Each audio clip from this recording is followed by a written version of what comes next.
Hey boys, it's me, professional cardiologist Dr. David Davidson. So today, this is going to be a P8 showcase of my Tesla Druid. So I'm going to leave the build down below, so if you guys are interested, of me jibber-jabbering and all that banter, and you want to know more about it, definitely click that. This is just going to be predominantly gameplay. For those that have seen the other one, and just the variances in this video here compared to my build guide, I've misplaced my shield, so I've chucked in a different shield. My amulet I swapped out for a cat's eye. I thought the dex was good and the fast run walk is handy just for running around in some places I'm going to showcase today. And that is kinda about it, boys.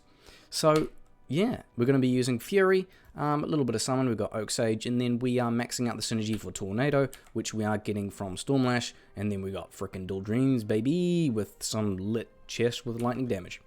You know how it is. Mercenary, we got Blessed Aim, and then we got Infini, so our attack rating is over frickin' 10k, bingo bongo, let's go. I say that too much, don't I? I enjoy saying bingo bongo, it is kind of fun.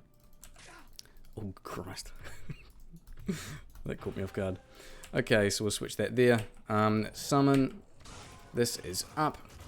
Attack rating is over 10k. Damage is looking pretty good. So this is players 8, boys.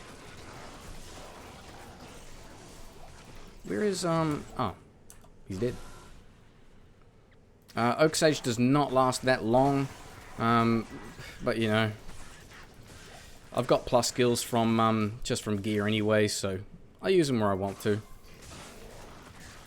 Usually if there's any more than 5 enemies on the screen, he's just gonna frickin' die. That's how it is.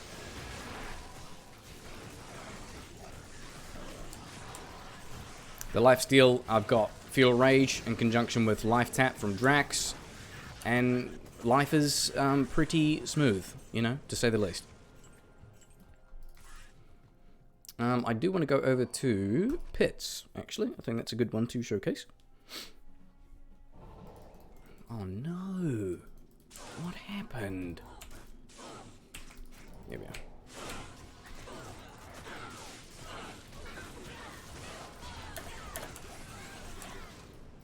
So, for those wondering, my faster run walk is 86. So I can get a little bit more if I would like to. So I mean, I can swap this out for Mavs. I can also swap out my small chums for, +3s.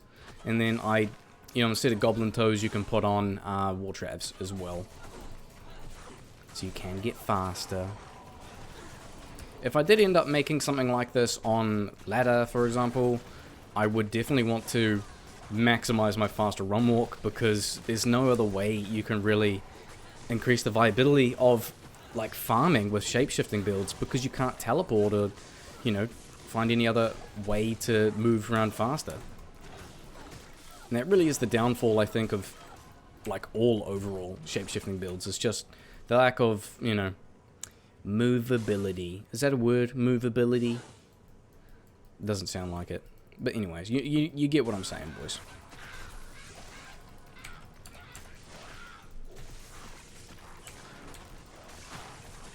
Hey, God, I love Drax with this. It's just brilliant.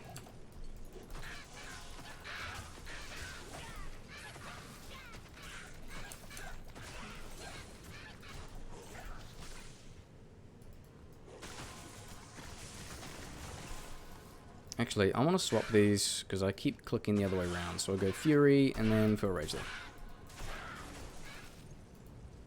Oops.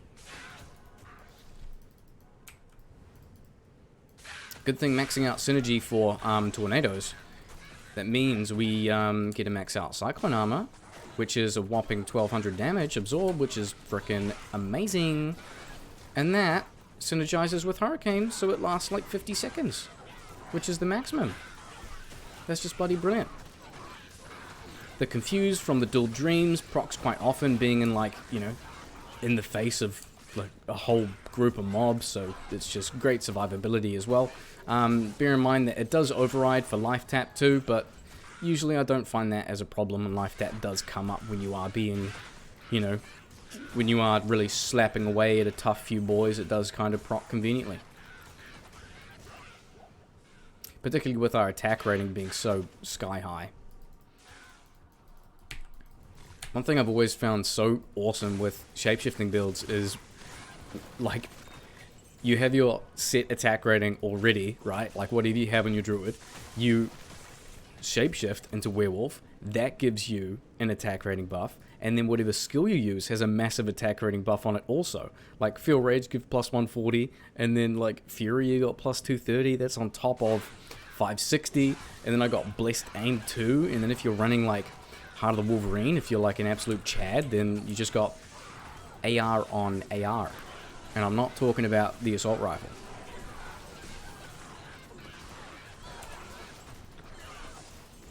Oh no, Pratham's having a rough day. It's getting a little bit messy.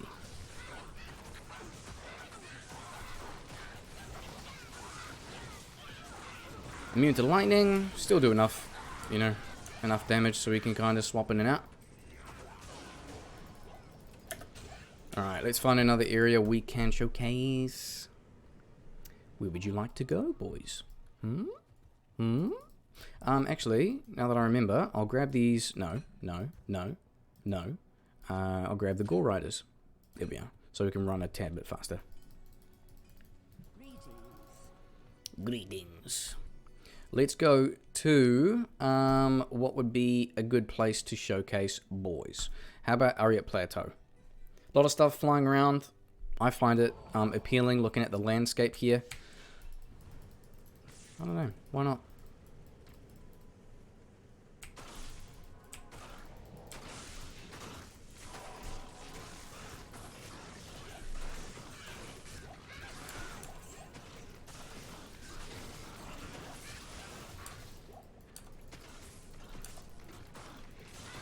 Man, if the devs are watching, please, God, can you just add, like, an on-screen cooldown for everything? Like, for all skills. Burst of Speed, Fade, Energy Shield, Enchant, and that also goes for Cyclone Armor, Hurricane, as well as Feel Rage, Frenzy, all of these things. It would make the game so much easier to play. And instead of, like, in higher play counts and stuff, I'll be like, okay, before I teleport in, before I do anything, I'll just recast again, just to be sure. I'm sure a lot of people will definitely agree with me.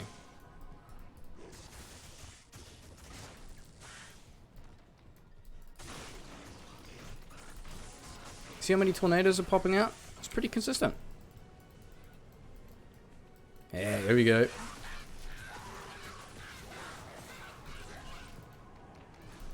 So in terms of, like, clear, I'm pretty happy with this build.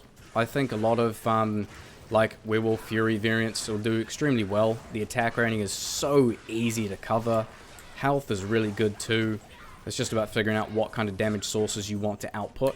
I do think Stormlash is a freaking awesome option. Even chucking on things like maybe if you're not interested in Dual Dreams, you can definitely chuck on Phoenix and other things like that to kind of bump up your damage. But yeah, man.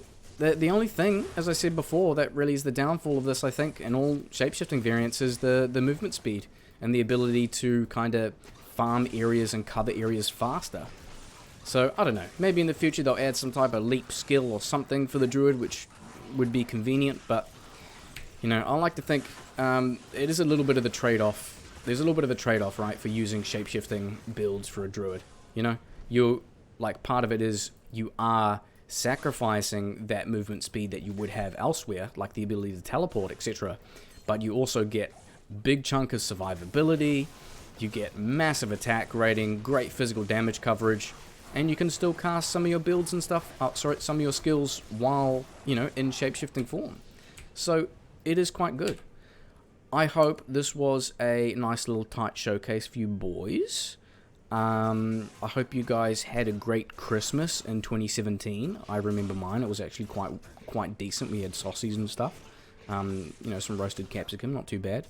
Rice risotto is a bit of a banger, low key. Bit of salt and pepper goes a long way. But aside from that, I hope you guys have a great evening, a nutritious dinner, and yeah, I don't know. Tuck yourself in tonight and give yourself a kiss for me. Thanks, boys. Bye.